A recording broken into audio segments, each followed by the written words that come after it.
আল্লাহর হাবিব নূর নবীজি আমার নূরানি জবান মোবারকার মধ্যে জানায় দেয় প্রতিবেশী হলো তিন প্রকার প্রতিবেশী। এক নাম্বার হলো আত্মীয় মুসলিম প্রতিবেশী। বলেন এক নাম্বার কি? আর একটু জোরে বলেন। আত্মীয় মুসলিম প্রতিবেশী। দুই নাম্বার অনাত্মীয় মুসলিম প্রতিবেশী। তিন নাম্বার হলো অমুসলিম প্রতিবেশী। এই তিন প্রকার প্রতিবেশীর উপর আপনার হক, আপনার ভালোবাসা থাকার দরকার আছে না নাই? এই তিন প্রকার মানুষের প্রতি আপনার ভালোবাসা থাকবে। আপনি মুসলমান, আপনি ঢাকার শহরে চাকরি করেন, আপনার রুমমেট তার বাড়ি হলো ঢাকা গাজীপুরে, আপনার বাড়ি হাজীগঞ্জে, আছে না নাই? আপনি মুসলমান হিসেবে তার সাথে সুসম্পর্ক গড়ে তুলবেন। আপনি মুসলমান হিসেবে তাকে ভাই ভাই হয়ে সম্বোধন করবেন, দরকার আছে না নাই? এটা করলে পরে আপনার উপরে যিনি আকাশ থেকে বারাকা নাযিল করবেন তিনি কে? যাদের হৃদয়ে আছে আল্লাহর ভয়, তারা কবু পথ ভুলে যায় না। আল্লাহর প্রেম ছাড়াই দুনিয়ায় কারো কাছে কোনো কিছু চায় না। রাতের আধারে যারা সিজদাতে রয়, দু চোখের অশ্রুতে নদী যেন বয়। রাতের আধারে যারা সিজদাতে রয়, দু চোখের অশ্রুতে নদী যেন বয়। চলুন আর হাছানি যত আসুক, পিছনে ফিরেও তাকায় না। যাদের হৃদয়ে আছে আল্লাহর ভয়, তারা কবু পথ ভুলে যায় না। আল্লাহর প্রেম ছাড়াই দুনিয়ায় কারো কাছে কোনো কিছু চায় না। জোরে বলেন মারহাবা। সম্মানিত প্রিয় ভাইয়েরা, তাহলে নবীজি আমার জানায় দেয় পৃথিবীর মুসলমানেরা, প্রতিবেশী হলো তোমার জন্য তিন প্রকার। এক নাম্বার প্রকার হলো তুমি মুসলিম আত্মীয়। দুই নাম্বার হলো আমার ভাইয়েরা আত্মীয় মুসলিম প্রতিবেশী, এমনি ভাবে অনাত্মীয় মুসলিম প্রতিবেশী, এমনি ভাবে অমুসলিম প্রতিবেশী। এ তিন প্রকার প্রতিবেশীর সাথে ভালোবাসা রাখার দরকার আছে না নাই? এ প্রতিবেশীর সাথে ভালোবাসা যদি আমরা স্থাপন করে নেই, যিনি আমাদেরকে দুনিয়া আখিরাতে নাজাতের ব্যবস্থা করে দিবেন, জবান খুলে বলেন তিনি কে? তাহলে প্রতিবেশীর সাথে ভালো আচরণ করার দরকার আছে না নাই? আমি এখনো আমার ভূমিকায় যে প্রতিবেশী কাকে বলে এটা বুঝাতেই আমার লেগে গিয়েছে মোটামুটি 10 মিনিট। কি কথা বলেন? এবার আসেন কোরআনুল কারীমের আয়াতের মধ্যে আল্লাহ তাআলা কি জানিয়ে দিয়েছেন? প্রতিবেশীর অধিকার আদায় আল্লাহ তাআলার নির্দেশ। কি কথা বুঝেন? প্রতিবেশীর অধিকার আদায়ে রব্বুল আলামিনের, জোরে বলেন, প্রতিবেশীর অধিকার আদায়ে রব্বুল আলামিনের নির্দেশ দিয়েছেন কে? পৃথিবীর কোন চেয়ারম্যান মেম্বার যদি অধিকার আদায়ের নির্দেশ দেয়, পৃথিবীর মানুষ কখনো মানে কখনো ছাড়ে, কিন্তু আকাশের মালিক রব্বুল আলামিন জানায় দেয় পৃথিবীর গোলাম, আমি আল্লাহ তাআলা তোমাকে পৃথিবী নামক জায়গায় পাঠালাম। আমি রব তোমাকে যা বলেছি তা বান্দা যদি গ্রহণ করে নাও, দুনিয়া আখিরাতে যিনি আমাদেরকে নাজাতের মাসনদে পৌঁছে দিবেন, জবান খুলে বলেন তিনি কে? রব্বুল আলামিন জানিয়ে দিয়েছেন কোরআনুল কারীমের 4 নম্বর সূরা, সূরা নিসার 36 নম্বর আয়াতে রব্বুল আলামিন জানিয়ে দিয়েছেন, ওয়াবিল ওয়ালিদাইনি ইহসানা ওয়া বিযিল কুরবা ওয়াল ইয়াতামা ওয়াল মাসাকিন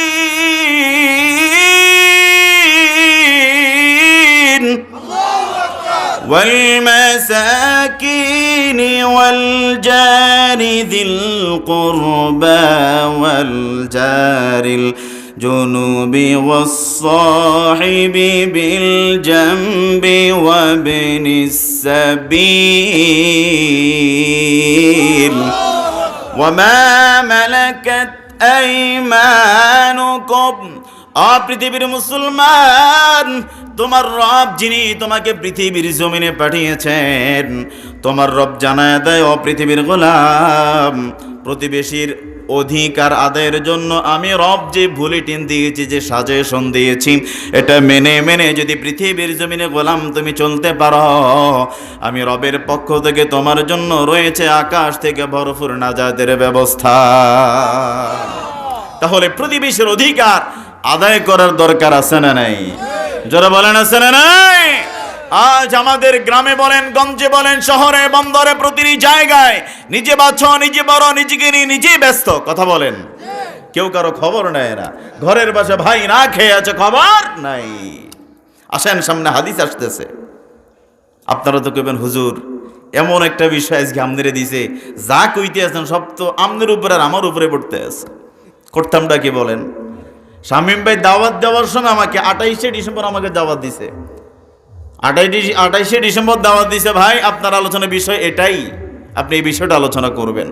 আমার একটা বিষয় আলোচনা ইউটিউবে আছে, ভাই বোধহয় ইউটিউবে শুনছে, আমার কাছে খুব ভালো লাগছে, আপনি আলোচনাটা আমার বাড়িতে করবেন। আল্লাহ কবুল করেন, পড়ে আমিন। আর একটু জোরে পড়ে আমিন। আপনারা কি রাগ নাকি? একটু চলবেন ইনশাআল্লাহ। আপনারা বিদায় দিলে আমি বাসি। কথা বলছেন রে, এটা কথা কম করলে ভালো লাগে। আল্লাহ আমাদেরকে তৌফিক দান করেন, পড়ে আমিন। তাহলে রব্বুল আলামিন জানিয়ে দিয়েছেন, ওয়াবিল ওয়ালিদাইনি ইহসানা ওয়া বিযিল কুরবা ওয়াল ইয়াতামা ওয়াল মাসাকিন। রব্বুল আলামিন বলেন, তোমরা পিতামাতা, নিকট আত্মীয়, ইয়াতীম, মিসকিন, আত্মীয় প্রতিবেশী, অনাত্মীয় প্রতিবেশী। এই যে আমার পূর্বের কথার সাথে এখন কোরআনের কথার সাথে মিলে যাচ্ছে। আত্মীয় এবং অনাত্মীয় মুসলিম প্রতিবেশী যারা আছে, সঙ্গী সাথী, মুসাফির, দাস দাসী যারা রয়েছে, সবার সাথে তোমরা উত্তম আচরণ করো। সুন্দর আচরণ করার যিনি আদেশ দিয়েছেন তিনি কে?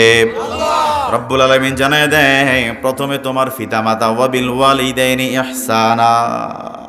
আজকে অনেক সন্তান এই কথা শুনলে রাগান্বিত হয়ে যায়, বলে হুজুর সব ওয়াজ করেন, আব্বা আম্মার ওয়াজ কইরেন না, আছে না নাই? অথচ মুসলমান বন্ধু ভালো করে বুঝে নাও, বাবা মা হলো একজন সন্তানের জন্য বড় নিয়ামত। কথা বলেন ঠিক কিনা? এই জন্য সম্মানিত প্রিয় ভাইয়েরা, রব্বুল আলামিন জানিয়ে দিয়েছেন, ওয়াবিল ওয়ালিদাইনি ইহসানা ওয়া বিযিল কুরবা ওয়াল ইয়াতামা ওয়াল মাসাকিন। রব্বুল আলামিন জানায় দেয়, পৃথিবীর গোলাম, আমি আল্লাহ রাব্বুল আলামিন তোমাকে পৃথিবীর জমিনে পাঠিয়েছি। ও গোলাম, ভালো করে বুঝে নাও, তোমার পিতামাতা এবং নিকট আত্মীয়, ইয়াতিম এবং মিসকিন। আমাদের সমাজের মধ্যে ইয়াতিমদের কোনো দাম আসেনি? জোরে বলেন, আরেকটু জোরে বলেন। ইয়াতিমদের কোনো দাম নাই। সন্তান মারা যাওয়ার পরে, বাবা মারা যাওয়ার পরে সন্তান পৃথিবীর জমিনে ইয়াতিম হয়ে গিয়েছে। চাচা এমন জমি খেকো সন্তানের ভাতিজার সম্পদটুকু নিজের নামে লিখে নেওয়ার জন্য কত হাঙ্গা, কত দাঙ্গা, আছে না নাই?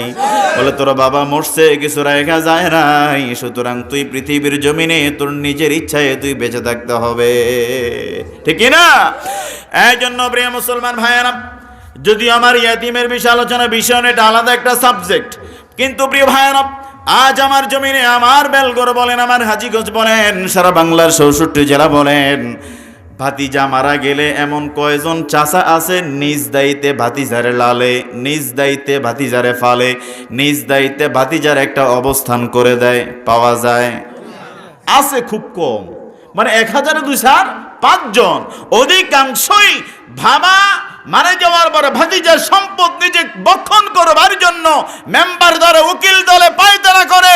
এটা যারা করে মুসলমান, ওই বাইতুল্লাহ মাসের মধ্যে 10-12 যায় যদি লাব্বাইক বলে হজ করেন, আপনার হজ আল্লাহর দরবারে কবুল হবে না, ঠিক কিনা বলেন? আপনি মুসলমানই তো হতে পারলেন না, ঠিক কিনা বলেন? এই জন্য প্রিয় ভাইয়েরা, আপনি মুসলমান তখনই নিজেকে দাবি করতে পারবেন আপনার প্রতিবেশীর অধিকার যখন আপনি ইনশিওর করতে পারবেন, ঠিক কিনা বলেন? আজ প্রতিবেশী না খেয়ে মরে যায়, খবর নাই। হর হামেশায় নিজের ঘরের মধ্যে ভালো রান্না হয়, ভালো খাবার হয়, কিন্তু প্রতিবেশীর খবর নেয় না, আছে না নাই?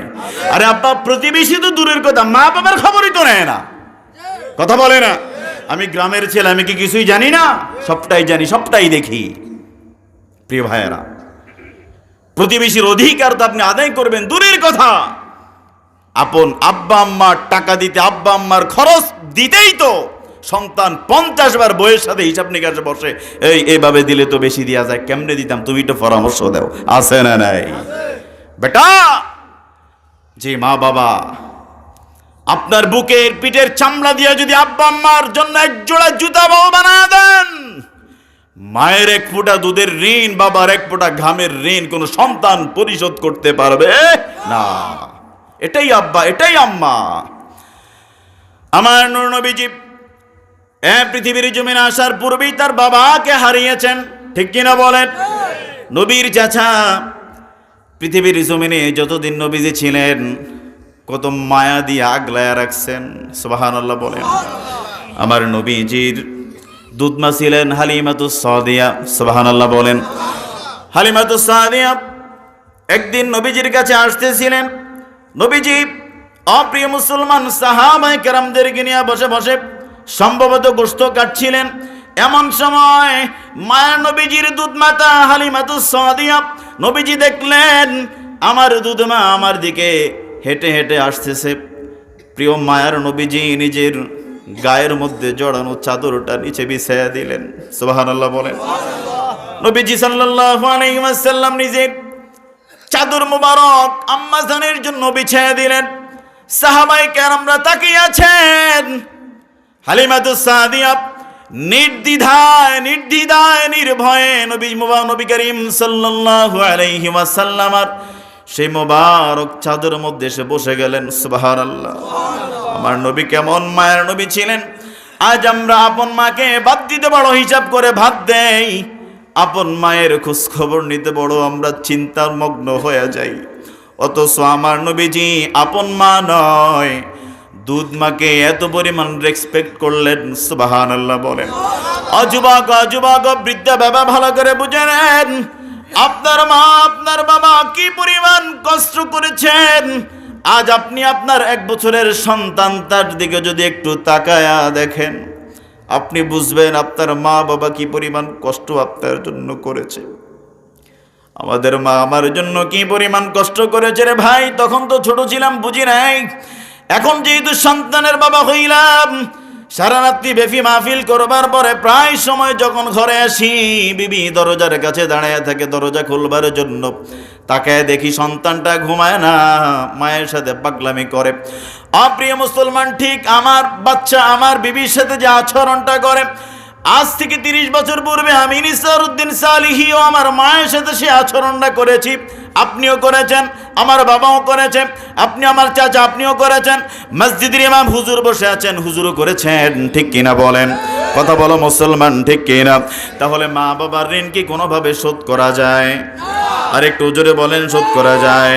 কিন্তু আমার গ্রামের আমার শ্রদ্ধা ভাজন কত ভাইরা আব্বা আম্মার খরচ নিয়ে বড় গড়িমসি করে, আব্বা আম্মার খানা নিয়ে বড় গড়িমসি করে, আব্বা আম্মার সম্মান নিয়ে বড় গড়িমসি করে। এমন সন্তান নামের কুলাঙ্গার সমাজের মধ্যে আছে না নাই? এই জন্য প্রিয় ভাইয়েরা ভালো করে বুঝে নেন, আমি নিসারউদ্দিন সালিহি গোটা বাংলায় ঘুরে ঘুরে আলোচনা করি। মুসলমান, আপনার গ্রামের ছেলে আমি বড় প্রাউড ফিল করি, আমি বেলগরের সন্তান। যদিও ব্যস্ততার কারণে গ্রামে আসা হয় না, বাসা হয় না। আপনাদের সাথে তো বাইকে প্রায় সময় দেখা হয়, সালাম বিনিময় হয়। এর চাইতে বেশি কিছু বলার জন্য সুযোগ তো পাওয়া যায় না রে বাবা। কিন্তু আজ যে এই পরিমাণ মসনদ আল্লাহ তাআলা বসায় দিয়েছেন, এটার পিছনে মা বাবার দোয়া আছে না নাই? আর একটু জোরে বলেন, আছে না নাই? এই জন্য বন্ধু ভালো করে বুঝে নেন, মা এবং বাবা যদি পাগল হয়, কোনো বুঝমান সন্তান কখনো মা বাবাকে পাগল বলতে পারে না, ঠিক কিনা বলেন? এই জন্য ভাইয়েরা, আব্বা আম্মা যতক্ষণ আছে মনে করবা তোমার দোয়ার রাস্তা রেডি। কথা বলে না? আব্বা আম্মা আছে তো তোমার দোয়া আসতেছে, আব্বা আম্মা নাই মানে দোয়ার রাস্তা বন্ধ। শাশুড়ি তোমাকে খুব ভালোবাসে, ওই যে তুমি বিভিন্ন ধরনের বাজারে নেও না, সেজন্য তোমার এত পরিমাণ টেক কেয়ার, এত পরিমাণ ভালোবাসা। বাবা তুমি খাইছো, বাবা কোথায় আছো, কত আদর। অথচ মা 50 টাকার ওষুধ কিনতে পারে না, এ খবর আমাদের কাছে নাই। কথা কন, ঠিক কি না? আপনারা কি রাগ করতেছেন? রাগ কইরেন আব্বা, বদদোয়া দিয়েন না, একটু দোয়া করেন যাতে একটু কথা সুন্দর মতো গুছিয়ে বলতে পারি। তাহলে প্রিয় মুসলমান ভাইয়েরা, রব্বুল আলামিন জানিয়ে দিয়েছেন ওয়াবিল ওয়ালিদাইনি ইহসানা। অপৃথিবীর গোলাম, যতদিন পৃথিবীর জমিনে বেঁচে থাকবা তোমরা তোমার পিতামাতা এবং নিকটাত্মীয় মুসলিম প্রতিবেশী, অনাত্মীয় মুসলিম প্রতিবেশী, দাস দাসী, বন্ধু বান্ধব, তোমার আশেপাশে যারা আছে সবার সাথে তুমি উত্তম আচরণ করবা। বলেন কি আচরণ? আরেকটু জোরে বলেন কি আচরণ? অর্থাৎ ভালো আচরণ, যে আচরণের মাধ্যমে আপনার প্রতিবেশী আপনার উপর রাগান্বিত হয় না, যে আচরণের মাধ্যমে আপনি চলে যাওয়ার পরে গ্রামবাসী দোকানের মধ্যে বসে মসজিদে যাইয়া ইমাম সাহেবেরে বলবে, ও হুজুর আমার ভাতিজাটা মারা গেছে, দোয়া কইরেন। আসলে রক্তের কোনো সম্পর্ক না, আছে না নাই? আমরা মসজিদে জুমা পড়াই, প্রায় সময় এসে পকেটে হাত দিয়া, হুজুর হাদিয়াটা নেন, আমার ভাতিজাটা তো মারা গেছে, এটা দোয়া কইরেন। তো কেমন চাচার কেমন ভাতিজা, আপনি মৃত্যুবরণ করার পর আপনার জন্য দোয়ার রাস্তা বন্ধ করে না। আপনি পৃথিবীর জমিনে ভালো ছিলেন বলেই আপনি মারা যাওয়ার পরেও গ্রামবাসী আপনার জন্য দোয়ার আয়োজন করে, ঠিক কিনা বলেন? এই জন্য সম্মানিত প্রিয় ভাইয়েরা, ভালো আচরণ, উত্তম আচরণ সর্বমহলে করার দরকার আছে না নাই? আরেকটু জোরে বলেন, আছে না নাই? আপনি যখন ভালো ভালো আচরণ করবেন, এই ভালো আচরণের মাধ্যমে পৃথিবীবাসীর সামনে আপনার একটি সম্মান আল্লাহ তাআলা উন্মোচন করে দিবে। আমি নিসারউদ্দিন সালিহি বিগত 10 বছর আগে কিছুই ছিলাম না, ছাত্র ছিলাম, পড়ালেখা করতাম, এখনো পড়ালেখা করি, এখনো মাস্টার্স চলতেছে। প্রিয় সম্মানিত ভাইরা, এই যে সম্মান এটা আপনাদের দোয়া, ঠিক কিনা বলেন? আপনারা যদি দোয়া নাও করেন, আমি বিশ্বাস করি যে আপনারা দোয়া করছেন বিধায় আল্লাহ আমাকে চেয়ারে বসাইছে। সুবহানাল্লাহ বলেন। আপনারা দোয়া করছেন না? করবেন তো ইনশাআল্লাহ আমার ভাইয়েরা। তাহলে পৃথিবীর জমিনে আপনি যতদিন বাঁচবেন, আপনার প্রতিবেশী যারা আছে তাদের সাথে সুন্দর আচরণ করার যিনি আদেশ দিয়েছেন তিনি কে? এই জন্য প্রতিবেশীর সাথে ভালো ভালো আচরণ করার দরকার আছে না নাই?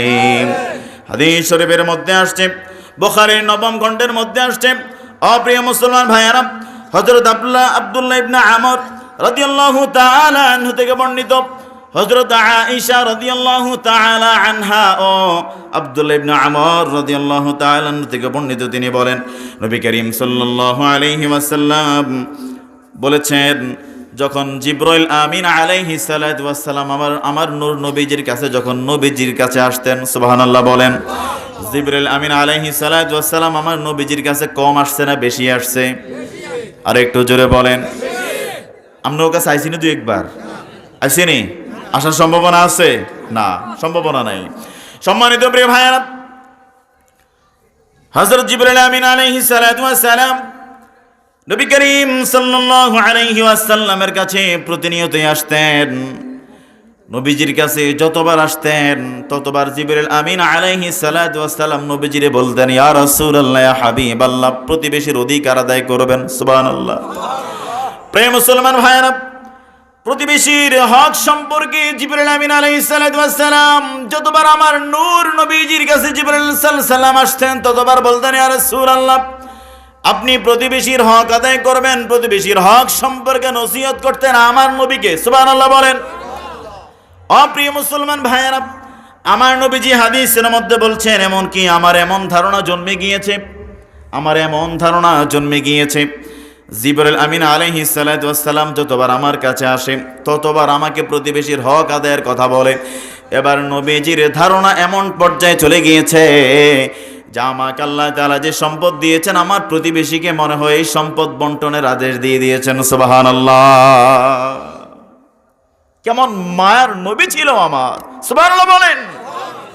আমার নবী এমন মায়ার নবী ছিল, এত পরিমাণ কষ্ট, এত পরিমাণ আঘাত পাওয়ার পরেও আমার নবী কাউকে কখনো বদদুয়া দেয় নাই, নবীজি কখনো কাউকে বদদুয়া দেয় নাই। অথচ আমরা আশেক রসুল দাবি করি, ভাই যদি একটু ভুল করে ভাইয়ের সাথে 10 বছর ধরে কথা বলা বন্ধ করে দেই, আছে না নাই?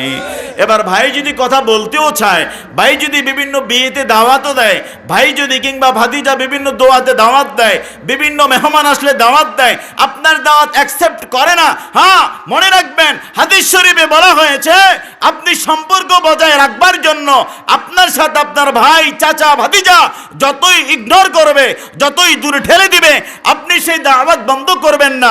ঘরে মিলাদ হলে বাবা বা চাচা আমার ঘরে তো দোয়া, আপনার দাওয়াত আসেন, আপনি দিয়ে যান, আপনি দিয়ে যান। আপনার চাচা, আপনার ভাই আপনাকে যত অ্যাবাউট করবে, আপনার জান্নাতের দরজা তত খুলে যাবে। সুবহানাল্লাহ বলেন। তাহলে আপনার ভাই আপনার খেদমত করলো না, মানুষে বিভেদ হয় না? কথা বলেন, হয় না? হতেই পারে, মিস আন্ডারস্ট্যান্ড হতেই পারে। তাই বলে আপনি জীবনভর কথা বলা বন্ধ করে দিবেন, তাই বলে আপনি দাওয়াত আসা বন্ধ করে দিবেন, এটা নবীর চরিত্রের অধিকারী কোনো মানুষ হতে পারে না। আপনি যদি জান্নাতি হতে চান, সামনে হাদিস শরীফ আসতেছে, ভালো করে বুঝেন। হাদিস শরীফের মধ্যে আসছে, আপনি যখন তরকারি রান্না করবেন, বলেন কি রান্না করবেন? তরকারি কষানোর পরে আমার আম্মাজিরা যদি ঝোল দিয়া খেতে চায়, একটু পানি দেয় কি দেয় না? কথা বলে না। তরকারি কষানোর মধ্যে আমাদের বউরা, আমাদের মায়েরা যখন দেয়, 10 মিনিট একটু কষানোর পরে পরিবারের লোকজন হিসাব করে ওই পরিমাণ একটা ঝোলের জন্য পানি দেয়, ঠিক না? হাদিস শরীফের মধ্যে বলা হয়েছে, ও নবীজির উম্মত, ভালো করে বুঝে নাও, ভালো করে বুঝে নাও। তোমার নূর নবীজি দীর্ঘ 1500 বছর পূর্বে কি জানায় গিয়েছেন, পৃথিবীর ইমানদারেরা, যখন তোমরা তরকারি রান্না করবা, ওই তরকারি রান্নার সময় তোমার প্রয়োজনের চাইতে একটু পানি বেশি দাও, একটু পানি বেশি দাও। একটু যদি ঝোল বেশি হয়, তুমি তোমার আশেপাশের প্রতিবেশীদেরকে বেশি কিছু দিতে না পারলেও একটু ঝোল দিয়া তাদের অধিকার আদায় করতে পারবা। সুবহানাল্লাহ। কিন্তু আমরা কি করি?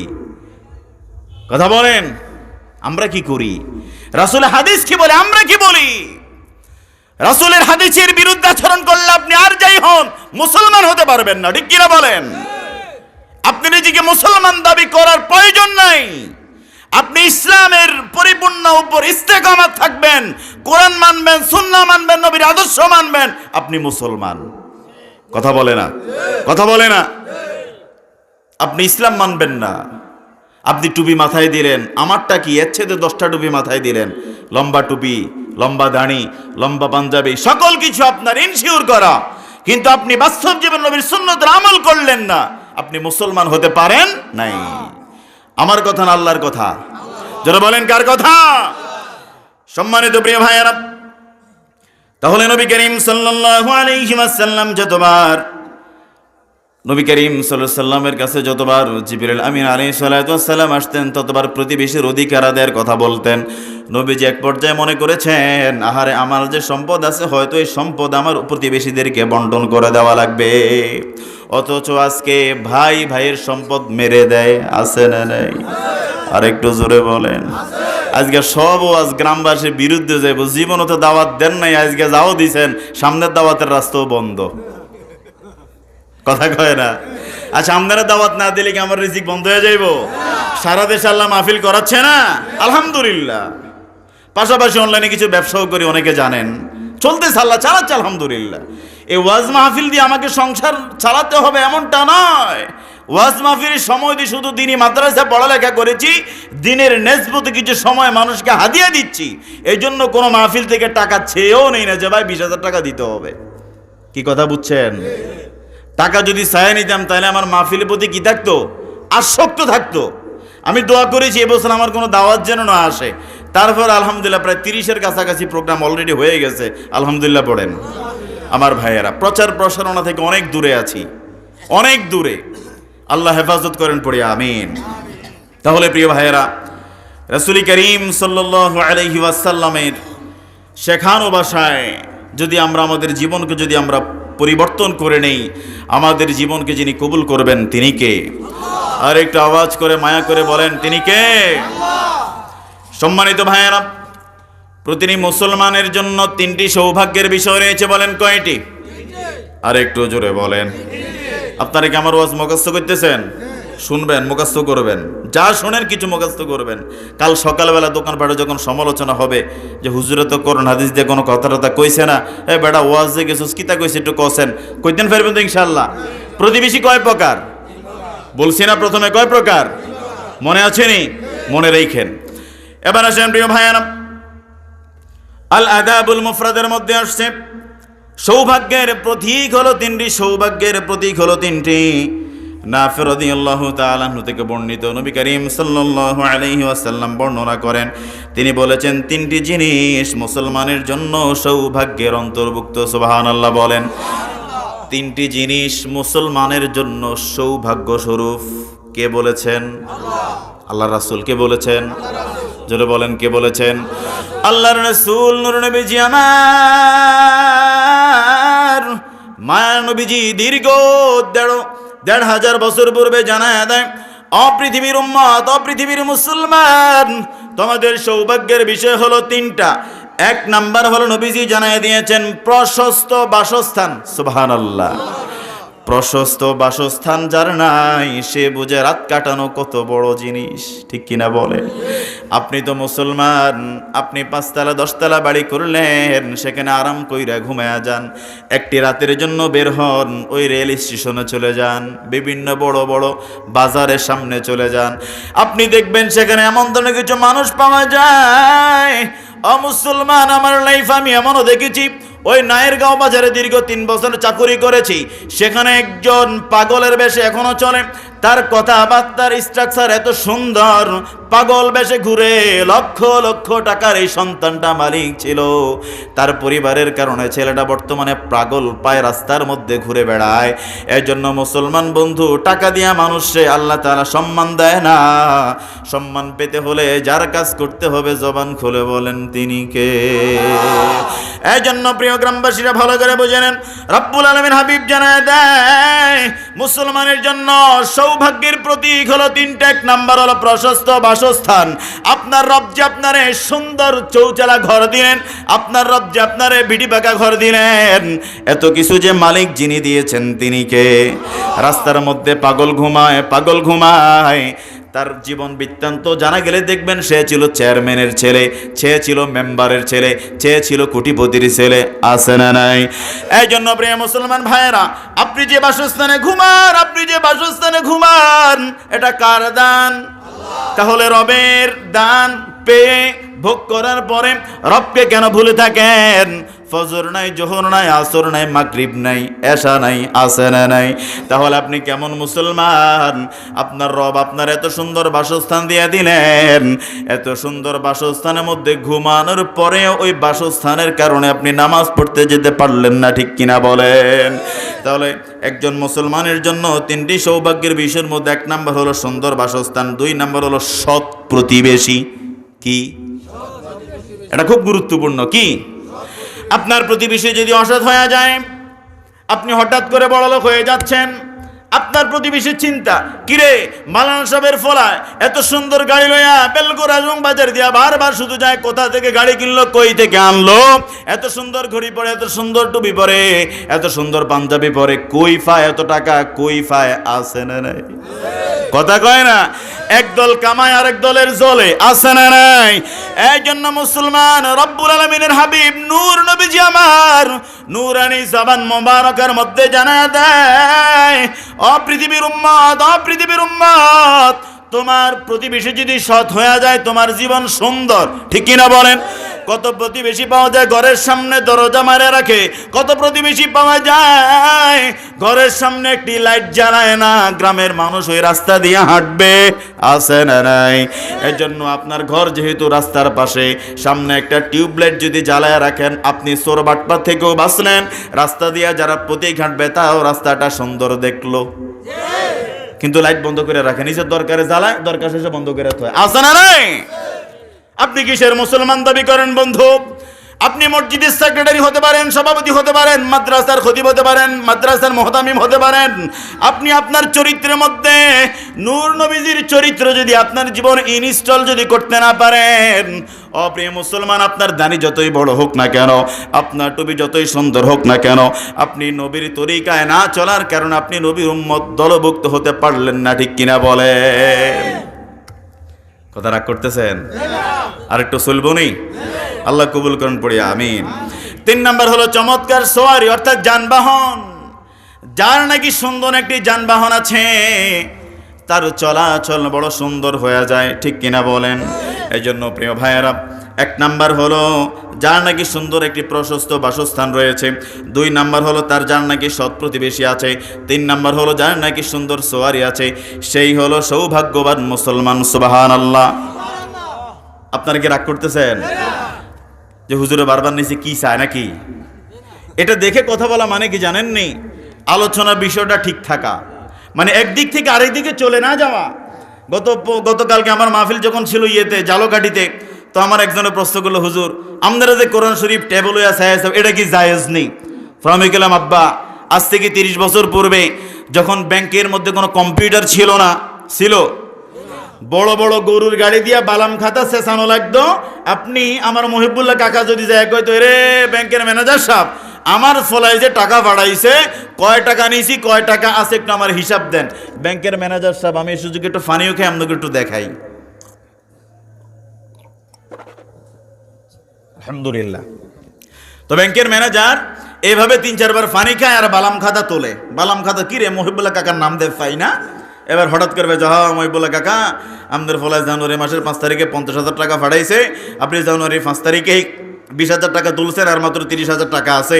এই কথাটা কইতে মহিবুল্লাহ কাকারে ব্যাংকের ম্যানেজার 10 মিনিট লাগাইছে। কয় মিনিট? আগামীকাল সকালবেলা SIBL ব্যাংকে অথবা ইসলামী ব্যাংকে আপনি যাই যদি বলেন, ম্যানেজার সাহেব আমার ছেলে টাকা পাঠিয়েছে, একটু জানতে চাচ্ছি, একটু যদি বলতেন। বলবে, বাজান আপনার অ্যাকাউন্ট নাম্বারটা বলেন। আপনি বলবেন 13249076 আবল তাবল বলার পরে আপনার ব্যাংকের ম্যানেজার বলবে, স্যার আপনার অ্যাকাউন্টে জমা আছে এই মুহূর্তে 20 লক্ষ টাকা। কথা কোন ঠিক কিনা? আগে যেই সময়টা লাগতো 20 মিনিট, এখন সময়ের ব্যবধানে লেগে যায় মাত্র 10 সেকেন্ড। তাহলে প্রিয় ভাইরা, বিজ্ঞান যত উন্নত হবে আপনি কোরআন সুন্নাহ বুঝতে তত সহজ হবে। সুবহানাল্লাহ। এই জন্য প্রিয় ভাইরা, তাহলে হাদিস গেল 2টা, বলেন কয়টা? আপনারা তো আবার কইবেন, হুজুরে কি কইতে ওয়াজ করছে, কিছু বুঝলাম না, জানলাম না। তাহলে প্রথম হাদিস বলছি যে আল্লাহ রাসূলের কাছে জিবরাইল আলাইহিস সালাম আসতেন আর প্রতিবেশীর হক সম্পর্কে বলতেন। কি কথা মনে আছে? 2 নম্বর হাদিস হলো একজন মুসলমানের জন্য সৌভাগ্যের 3টি প্রতীক। কয়টি বলছি? এবার আসেন পরবর্তী হাদিস। পরের হাদিসের মধ্যে আসছে বাইহাকি মিশকাতের বর্ণনা। বাইহাকি এবং মিশকাতের বর্ণনায় আসছে প্রিয় মুসলমান ভাইয়েরা, হাদিস নাম্বার হলো 4774 নম্বর হাদিসের মধ্যে বলা হয়েছে প্রতিবেশীর খোঁজ খবর নেওয়া সম্পর্কে। সুবহানাল্লাহ বলেন। প্রতিবেশীর খোঁজ খবর নেওয়া সম্পর্কে রাসূল করিম সাল্লাল্লাহু আলাইহি সাল্লাম হাদিসের মধ্যে জানায় দিলেন। সুবহানাল্লাহ বলেন। এই হাদিসটা শোনার পরে যদি বলেন, হুজুর মানমু, তাইলে বলমু। কেউ মানতো না, কথা কয় না। তো কথা কইছেন না কেরে? মানে আমি বলছি যে হাদিসটা আমি বলার পরে যদি বলেন যে হুজুর আমরা মানলাম, তাহলে আমি বলবো। মানবেন তো ইনশাআল্লাহ? সবাই মানবেন ইনশাআল্লাহ? সবাই দুটো হাত তোলেন। নারে তাকবীর, নারে রিসালাত, নারে রিসালাত। আজকের মাহফিল নারে তাকবীর, নারে রিসালাত। রাগ করছেন? জোরে বলেন মারহাবা। আরেকটু জোরে বলেন মারহাবা। সম্মানিত প্রিয় ভাইয়েরা, এবার আসেন প্রতিবেশীর খোঁজখবর নেওয়া সম্পর্কে। বাইহাকি এবং মিশকাত শরীফের বর্ণনায় আসছে আব্দুল্লাহ ইবনে আব্বাস রাদিয়াল্লাহু তাআলা আনহু থেকে বর্ণিত, তিনি বলেন, আমি আল্লাহ রাসূল সাল্লাল্লাহু আলাইহি সাল্লামকে কথা বলতে শুনেছি, যে ব্যক্তির তৃপ্তি সহকারে পেট পুরে ভক্ষণ করে। ভালো করে বুঝছেন হাদিসটা? আল্লাহ রাসূল বলে দিয়েছে, যে ব্যক্তি তৃপ্তি সহকারে পেট পুরে ভক্ষণ করে আর তার এই পাশের প্রতিবেশী। ভালো করে বুঝেননি? আবার রিপিট করছি, আবার ভালো করে বুঝেন, যেটা আপনি ওয়াদা করছেন হাদিসটা শুনলে মানবেন, এর জন্য আবার রিপিট করছি। আল্লাহ রাসূল নূর নবীজি আমার নূরানি জবান মোবারকার মধ্যে জানায় দেয়, ও পৃথিবীর মুসলমান, যে নাকি পেট পুরে ভক্ষণ করে কিন্তু তার পাশেরই প্রতিবেশী ক্ষুধার্ত থাকে। কি থাকে? আর একটু জোরে বলেন। ক্ষুধার্ত মানে হলো তার খানার কোনো টেনশন নাই। কথা কয় না? মানে ক্ষুধার্ত মানে হলো আমার খানার কোনো টেনশন নাই, এরকম নাকি? টেনশন, কখন খামু কখন ফামু, কথা কয় না? আল্লাহ রাসূল জানায় দেয়, তুমি পেট পুরে খাবার ভক্ষণ করলা, অথচ তোমার ঘরেরই পাশে তোমার কোনো একজন প্রতিবেশী ক্ষুধার্ত থেকে যায়, সে ঈমানদার নয়। নাউজুবিল্লাহ বলেন। আপনি তাহলে রাতের বেলা, সকালবেলা, দুপুরে, সন্ধ্যায় 4 রাজীবের নাস্তা করলেন, 4 বার খাবার খেলেন, আপনার প্রতিবেশী কেউ খাবার পায় নাই, আপনি তারে খাবার দেওয়ার চেষ্টাও করেন নাই। আল্লাহ রাসূল হাদিসের মধ্যে বলে আপনি ঈমানদার না। এবার আমার লগে মারামারি করতে পারবেন আর? নবী বলছে যে তুমি পেট পুরে খাবার খাইলা, তোমার পাশের ঘরের মানুষ ক্ষুধার্ত, অনাহারী, তুমি তারে খাওয়াও নাই, দেখাও নাই, তুমি কি না? ঈমানদার না। প্রিয় ভাইয়েরা, প্রিয় বাবাজি, প্রায় চুমু দিয়ে বলি, আপনি এভাবে চলবেন না। এই যে রমজান মাস আসতেছে না, কথা বলেন, আসতেছে না রমজান মাস, আপনারা আল্লাহ তাআলা অনেক দিয়েছে না, অনেক দিয়েছে। আপনি তো ওই মানুষ যে নাকি আপনি প্রতিদিন প্রতি সপ্তাহে মাছ খাচ্ছেন, গোশ খাচ্ছেন, ভালো ভালো খাবার আপনি গ্রহণ করছেন। একটি মাস রমজান মাস, একটু হিসাব করেন বিবির সাথে বসে, বিবি আমাদের এই বাড়িতে, আমি তো গ্রামের বাড়িতে থাকি না, তুমি তো থাকো, আমার আব্বার সাথে একটু যোগাযোগ করে দেখো না আমাদের বাড়িতে কি কোনো গরিব দুস্থ মানুষ আছে কিনা যে যাদের একটু ইফতার প্রয়োজন। কথা বলে না, আপনি একটু হিসাব করলেন। বাবা, আপনি যদি কাউকে কিছু দিতে চান, আপনার খুব বড় টাকার অঙ্কের অধিকারী হতে হয় না, শুধু মন বড় হতে হয়। কথা বলে না, আপনার মন বড় হলে আপনি একজন রোজাদারকে 5 দিনের ইফতার দেওয়া আপনার দ্বারা সম্ভব। আপনি শুধু চাইবেন, কবুল করবেন কে? ওরে কথা বলে না, কবুল করবেন কে? আপনার পকেটে টাকা না থাকা সত্ত্বেও যদি আপনি গরিব মানুষদেরকে খাওয়ানোর একটু যদি চিন্তা ফিকির করতে পারেন না, মুসলমান, আল্লাহ আপনাকে এত দিবে। কথা বলে না, আল্লাহ আপনাকে এত দিবে, আপনি চিন্তাও করতে পারেন নাই যে রব আপনাকে কোত্থেকে দিচ্ছে। সুবহানাল্লাহ বলেন। এবার আপনি চিন্তা করলেন, বিবি তুমি একটু হিসাব করো বাবা সহ, আমার বাড়িতে কয়জন লোককে, আমি তো তেমন কোনো টাকার মালিকও না, আমি তো সাধারণ একজন মানুষ, কয়জন মানুষ একটু ইফতারি দেওয়া যায়? আপনার বিবি আপনার বাবার সাথে যোগাযোগ করে 10 জন কিংবা 20 জন মানুষ তালিকা করলো, কয়জন?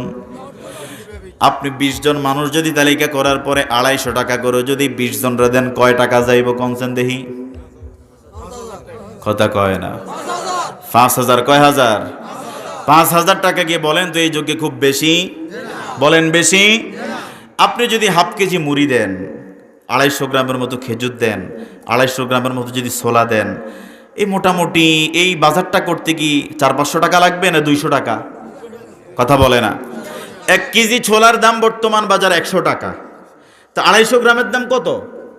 25 টাকা। 1 কেজি জায়দি খেজুর, আমি যেহেতু খেজুর ব্যবসায়ী, আমি খেজুরের দামটা ভালো জানি। 1 কেজি জায়দি খেজুর মোটামুটি 200 টাকা, তো 250 গ্রামের দাম কত? 50 টাকা। তো 50 আর 25 কত হইল? 75 টাকা। 1 কেজি মুড়ির দাম বর্তমান বাজারে 75 কিংবা 80 টাকা। আধা কেজির দাম ধরেন 40, তো 40 আর বাকি কত হইল? মাস্টার সব কথা কন্যা, কত হয়েছে?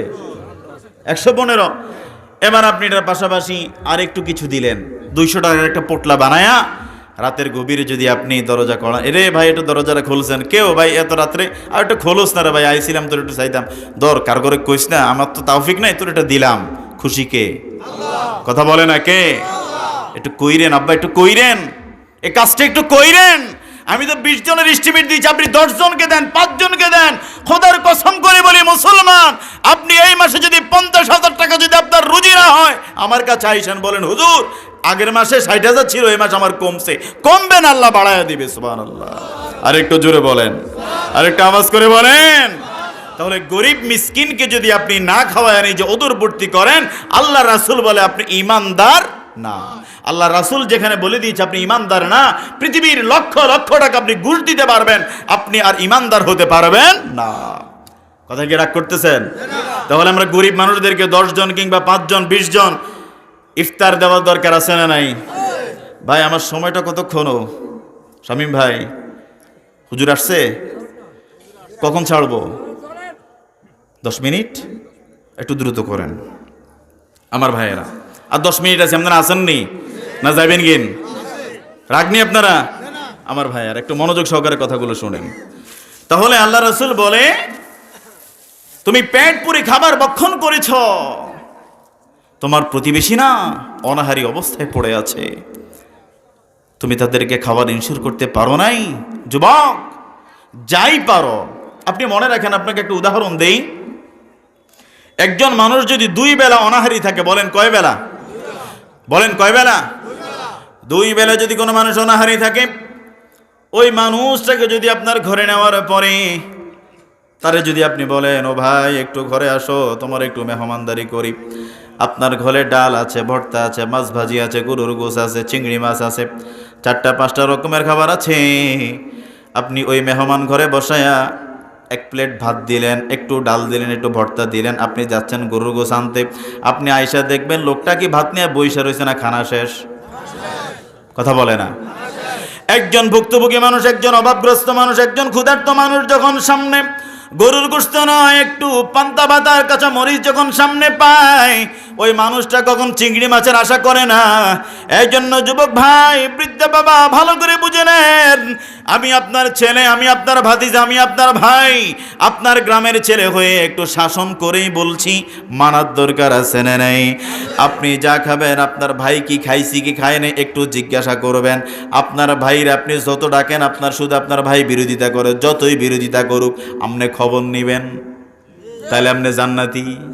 তাহলে আপনি কথা বলে না, আপনার ভাই আপনার খোঁজ খবর নেন, আপনি নিচ্ছেন, আপনি হাদিস মোতাবেক আমল করছেন, আপনি খবর নিচ্ছেন। আপনার ভাই আপনার খবর নেয় না, সে নারীকে আপনি যে নিচ্ছেন, এই নেওয়ার কারণে তার রাস্তা, তার হিসাবের রাস্তা কঠিন হচ্ছে। আর আপনি যে আপনার দায়িত্বের জায়গা থেকে এই দায়িত্ব পালন করবার কারণে যিনি আপনাকে জবাবদিহিতার কাঠ গড়া থেকে মাফ করে দিবেন, তিনি কে? আওয়াজ করে বলেন, তিনি কে? আল্লাহ তাআলা। এই জন্য সম্মানিত ভাইয়েরা, তাহলে আপনার পরবর্তী যে হাদিসটা বলেছিলাম, আপনি নিজে পেট পুরে খাইলেন, অন্যকে খাওয়াইলেন না, তাহলে আপনি ঈমানদার না। হাদিস কয়টা গেল? আরেকটু জোরে বলেন। 3টা গেল। এবার আসেন আরেকটা হাদিস শুনি। নিকটবর্তী প্রতিবেশী বেশি হকদার। ধরেন এটা কি বাড়ি? পালের বাড়ি। তো ধরেন এটা হলো শামীম ভাইয়ের ঘর। শামীম ভাইয়ের ঘর আশেপাশে মোটামুটি 20টা-30টা ঘর আছে। এই ফালের বাড়ির পরে আরেকটা বাড়ির নাম বলেন, প্রধানিয়া বাড়ি নাকি? তো প্রধানিয়া বাড়ির মানুষ খেয়ে আছে কি না খেয়ে আছে, শামীম ভাই আগে দেখবে তার নিজের বাড়ির মানুষদেরকে, কথা বলে না। তিনি এখানে আগে দেখবে। এখানে বলা হয়েছে নিকটবর্তী প্রতিবেশীর হক বেশি এইভাবে আদায় করা। এটা হলো বুখারীর 9ম খণ্ডের থেকে বলছি, বুখারীর 9ম খণ্ড থেকে বলছি। প্রিয় মুসলমান বন্ধু, ভালো করে বুঝে নেন, নিকটবর্তী প্রতিবেশীরাই বেশি হকদার। হযরত আয়েশা রাদিয়াল্লাহু তাআলা আনহা থেকে বর্ণিত, তিনি বলেন, একদা নবী করিম সাল্লাল্লাহু আলাইহি ওয়াসাল্লামকে জিজ্ঞাসা করলেন, হে আল্লাহর রাসূল, আমার 2জন প্রতিবেশী আছে, এর মধ্যে হতে আমি কাকে বেশি হাদিয়া প্রেরণ করব? সুবহানাল্লাহ। আল্লাহ রাসূল আপনার কাছে জানতে চাই গো নবী, আমার 2জন প্রতিবেশী আছে, ইয়া রাসূলুল্লাহ, ইয়া হাবিবাল্লাহ, আমার এই 2জন প্রতিবেশীর মধ্যে আমি কারে বেশি প্রাধান্য দিব, কার ব্যাপারে আমি বেশি সচেতন হব, কারে বেশি হাদিয়া প্রেরণ করব, কাকে আমি বেশি প্রাধান্য দেব? নূর নবীজি আমার জানায়া দেয়, ও হযরত আয়েশা, শুনো শুনো, একটু ভালো করে বুঝে নাও, তোমার দরজার দিক দিয়ে যে বেশি নিকটবর্তী, সুবহানাল্লাহ, তোমার ঘরের দরজা খুললে যে দরজাটা আগে দেখা যায়, তোমার ঘরের পাশে যে মানুষটা যে নাকি তোমারে বেশি সবচেয়ে দেখে, সে তোমার সবচাইতে বেশি নিকটবর্তী, তুমি তাকে বেশি বেশি করে হাদিয়া প্রদান করবা। তাহলে হাদিসটা বুঝছেন, যে হাদিস শরীফ বলছে তোমার বেশি নিকটবর্তীকে, আল্লাহ রাসূল বলেছে, আয়েশা, তোমার ঘরের দরজাটা খোলার পরে যাকে তুমি আগে দেখবা, যার ঘরটা আগে দেখা যায়, সেই তোমার প্রতিবেশী, সেই তোমার কাছ থেকে বেশি হাদিয়া প্রাপ্ত, তুমি তারই বেশি হাদিয়া দিবা। আওয়াজ করে বলেন। তাইলে প্রতিবেশীদেরকে হাদিয়া দেওয়ার দরকার আছে না নাই? গেল 4 নম্বর হাদিস। এবার আসেন 5 নম্বর হাদিস বলছি, একটু ভালো করে বুঝে নেন। মিশকাত শরীফের মধ্যে আসছে, কিয়ামতের দিন সর্বপ্রথম যাদের হিসাব নেওয়া হবে, প্রিয় মুসলমান ভাইয়েরা, উকবা ইবনে আমির রাদিয়াল্লাহু তাআলা বর্ণিত, তিনি বলেন, রাসূল করিম সাল্লাল্লাহু আলাইহি ওয়াসাল্লাম বলেছেন, কিয়ামতের দিন যে 2 ব্যক্তির মামলা সর্বপ্রথম পেশ করা হবে, কিয়ামতের দিন আছে না গেছে? জোরে বলে না। আমরা কিয়ামত দিবসে ভয় পাই, তো কইতে ভয় পাই? কিয়ামতের যদি ভয় পাইতাম, পরের হকে মাইরা খাইতাম? কথা কয় না। আমার প্রিয় ভাইয়েরা, নবী করিম সাল্লাল্লাহু আলাইহি ওয়াসাল্লাম জানিয়ে দিয়েছে, কিয়ামতের দিন যে 2 ব্যক্তির মামলা সর্বপ্রথম পেশ করা হবে, তারা হলো 2জন প্রতিবেশী। তারা কি? তারা হলো 2জন প্রতিবেশী। তাহলে প্রতিবেশীর সাথে ভালো ভালো আচরণের দরকার আছে না নাই? আর একটু জোরে বলেন, আছে না নাই? প্রিয় মুসলমান ভাইয়েরা, কয় নাম্বার হাদিস গেল? কয় নাম্বার? কেউ 4, কেউ 5। 5 নাম্বার গেছে। কয় নাম্বার? 5 নাম্বার হাদিস গেল। এবার আসেন 6 নম্বরে। ওই যে বলেছিলাম তরকারিতে বেশি পানি দিবেন, সে হাদিসটা সামনে চলে আসছে। প্রিয় মুসলমান ভাইয়েরা, মুসলিম শরীফের 7ম নম্বর খণ্ডে শ্রদ্ধ ব্যবহার পৃষ্ঠা নাম্বার 141 নম্বর পৃষ্ঠার মধ্যে আসছে, মুসলিম শরীফের বর্ণনায় তরকারিতে পানি বেশি দেওয়ার ক্ষেত্রে রাসূল কারীম সাল্লাল্লাহু আলাইহি ওয়াসাল্লাম জানিয়ে দিয়েছেন। হযরত আবু যর রাদিয়াল্লাহু তাআলা আনহু থেকে বর্ণিত, তিনি বলেন, নবীজি আমার,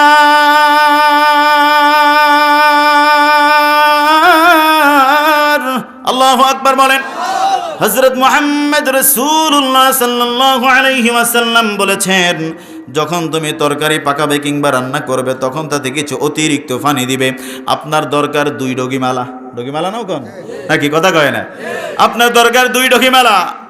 গ্রামের মানুষ তো কথা বলে মজা পাইতেছে, এটা তো সিলেটে গেলে বুঝতো না, কথা কয় না। এটা কি বরিশাল গেলে বুঝবো? কম হুজুর ডগিমালা কয় কি রে আবার, কথা কয় না। প্রিয় সম্মানিত ভাইয়েরা, আপনার যেই পানি আমার মায়েরা যেটা দিয়ে পানি দেয় ওই ঢগিমালা দিয়ে যদি আপনি অতিরিক্ত আপনার প্রয়োজনের চাইতে একটু যদি বেশি পানি দিয়ে দেন, যাতে করে তুমি তোমার এই একটু ঝোল দিয়া, একটু তরকারি সুরা কিংবা রসা দিয়া তুমি তোমার প্রতিবেশীর খোঁজ খবর নিতে পারো, এই জন্য তরকারিতে একটু পরিমাণ প্রয়োজনের চাইতে বেশি পানি বাড়ায় দিবা। অথচ আমরা আজকে শুকনা খাইতে বেশি পছন্দ করি, জোলে তো নাই, ওমা কথা কয় না। সম্মানিত প্রিয় ভাইয়েরা, ভালো করে বুঝে নেন, তাহলে হাদিস কয়টা গেল? 6টা। 7ম নম্বর হাদিস বলে প্রায় আলোচনা শেষ, ফিনিশিং আসছে ইনশাআল্লাহ। সম্মানিত আমাদের মেয়েরা কথা বলে না, কারা? আমাদের মেয়েরা যে হাদিসের কাজটা বেশি করে থাকে, ভালো করে বুঝে নেন। আবু হুরায়রা রাদিয়াল্লাহু তাআলা আনহু থেকে বর্ণিত, তিনি বলেন, একদা রাসূল করিম সাল্লাল্লাহু আলাইহি ওয়াসাল্লাম বলেছেন, হে মুসলিম রমণীরা, রমণী মানে কি বেড়া না বেড়ি? জোতে কথা কয় না, বেড়ি বেড়ি আপনার কোথায় আসেনি, কথা কয় না, আসেনি, আসলে আসেনি। যারা আছে আল্লাহ তা করে কবুল করেন, পড়ি আমিন। নূর নবীজি আমার জানায়া দেয়, হে মুসলিম রমণীরা, তোমরা প্রতিবেশীর বাড়িতে সামান্য বস্তুকে পাঠানো কেউ তুচ্ছ মনে করিও না। সুবহানাল্লাহ বলেন। অমুসলিম রমণীরা, ভালো করে বুঝে নাও, তোমার মুসলিম প্রতিবেশীর বাসায় সামান্য কিছু হাদিয়া পাঠানোকে তোমরা তুচ্ছ মনে করবা না। আপনার ভাই আপনার ঘরে আসছে বেড়াতে, 1 কেজি মিষ্টি নিয়ে আসছে। 1 কেজি মিষ্টি সর্বোচ্চ 17 থেকে 20টা হয়, কথা বলে না। আপনার ঘরে লোক আছে 10 জন, আপনি চিন্তা করেন, আহারে আমার ভাই বিদেশ থেকে আসছে, 1 কেজি মিষ্টি নিয়ে আসছে, আমার পার্শ্ববর্তী প্রতিবেশী আমার চাচারে 2টা দেই, কথা কয় না। এই হাদিসটাই বলা হচ্ছে, এখন ভালো করে বুঝেন। আপনি যখন মিষ্টি 2টা পাঠিয়ে দিলেন, আপনার ভাইয়ের বউ মিষ্টিটা হাতে নিল, অথবা আপনার ভাইয়ের ছেলে ভাতিজার কাছে মিষ্টিটা আপনি দিলেন, যাও যাও তোমার আম্মুর কাছে নিয়ে যাও। হে বেডি, মিষ্টিটা দিকে একটা বেসকিম আছে, 2 গানি দিছে, কথা কয় না। যা যা যা, দিয়ে দিয়া লাগতো না, আল্লাহ করে মিষ্টি খাওয়ায়, কথা বলেন। রাসূলের হাদিস বলছি বন্ধু, মস্কারি কথা বলছি না। এটাই সমাজে অহরহ ঘটে যায়। ও ছেলে, যাও জাল্লা আমাদেরকে অনেক মিষ্টি খাওয়ায়, তোর বাপে তো গতকালকে 5 কেজি আছে, এখন মিষ্টি আসতে লাগলে হেতা করে আরো 2 বাড়াই দিয়া, কথা কয় না। এই জন্য প্রিয় মুসলমান বন্ধু, ভালো করে বুঝে নেন, ভালো করে বুঝে নেন। মদিনার নূর নবীজি জানায় দেয়, সামান্য বস্তু যদি তোমার কাছে তুচ্ছ মনে করবা না, যদি তোমার কাছে পাঠায়, তোমার প্রতিবেশী তোমার সামান্য রমজানের প্রথম দিন, আমাদের গ্রামের অনেক মায়েরা আছে প্রথম দিন ইফতার একটু বেশি করে বানায়, বাড়ির আশেপাশে মুরব্বীদেরকে ফ্লেটে ফ্লেটে দেয়, কথা কয় না, দেয় কি দেয় না। আপনি এই যে পাঠারে সেটাকে আপনি তুচ্ছ মনে করবেন না। আপনি হয়তো 5,000 টাকা দামের খেজুর খান, উনি আপনাকে 10 টাকা দামের খেজুর দিয়েছে, তুচ্ছ মনে করবেন না, এটা হাদিয়া। সুবহানাল্লাহ বলেন। এই জন্য প্রিয় মুসলমান ভাইয়েরা, সামান্যতম খাবারও যদি তোমার বাসায় পাঠায়, তুমি সেটাকে তুচ্ছ মনে করবা না। এমনকি তা যদি বকরির পায়ের সামান্য অংশ হয়, হাদিস শরীফে এভাবে বলা হয়েছে, বকরির পায়ের সামান্যতম একটু খুরার অংশ যদি হয় তোমার বাসায়, এটাও যদি পাঠায়, তুমি সেটা স্বাচ্ছন্দ্যে গ্রহণ করবা, ভদ্রভাবে গ্রহণ করবা। এটা যদি গ্রহণ করতে পারো, তুমি তোমার প্রতিবেশীর সাথে সুসম্পর্ক গড়ে তুলে ফেললা। তাহলে কয়টা হাদিস শেষ হইল? মোটামুটি 7টা। এত ওয়াজ লাগে না। হ্যাঁ, আলহামদুলিল্লাহ, প্রধান মেহমান আসছে, পড়ি আলহামদুলিল্লাহ। নারায়ে তাকবীর। প্রধান মেহমানের আগমন বেলগড়বাসীর পক্ষ থেকে, আমার ভাইয়েরা। তাহলে যে বিষয়টা বললাম, আপনি আপনার প্রতিবেশীর এই 7টা হাদিস মানা লাগবে না বাবা। এখান থেকে আপনি যা পারেন, যতটুকু পারেন, যতটুকু মনে থাকে, আপনার গ্রামের ছেলে হয়ে কমান্ড করে যাচ্ছি, আদেশ করে যাচ্ছি, এগুলো ছাড়বেন না, মানবেন ইনশাআল্লাহ। একটি নাত রাসূল বলি, সবাই শুনতে রাজি আছেন? আপনারা আমার গ্রামের মানুষ, আপনাদেরকে একটু নাতে মুস্তাফা না শুনলে কেমন লাগে? আমি তোমার প্রেমের ভিখারি ইয়া রাসূলুল্লাহ, আমি তোমার প্রেমের ভিখারি। চলবে? 2 মিনিট চলবে? হুজুর আসতেছে, হুজুরকে আসার রাস্তাটা সহজ করে দেন। আমি তোমার প্রেমের ভিখারি ইয়া রাসূলুল্লাহ, আমি তোমার প্রেমের ভিখারি ইয়া রাসূলুল্লাহ ইয়া হাবিবাল্লাহ। ভালো আছে, আমি তোমার প্রেমের ভিখারি। দুইটা গলি শুনবেন তো ইনশাআল্লাহ? হুজুর 2 মিনিট সময় দিতেন না ইনশাআল্লাহ? আমি কোনো আলোচক আসলে আমি দেরি করি না, হুজুরের কাছ থেকে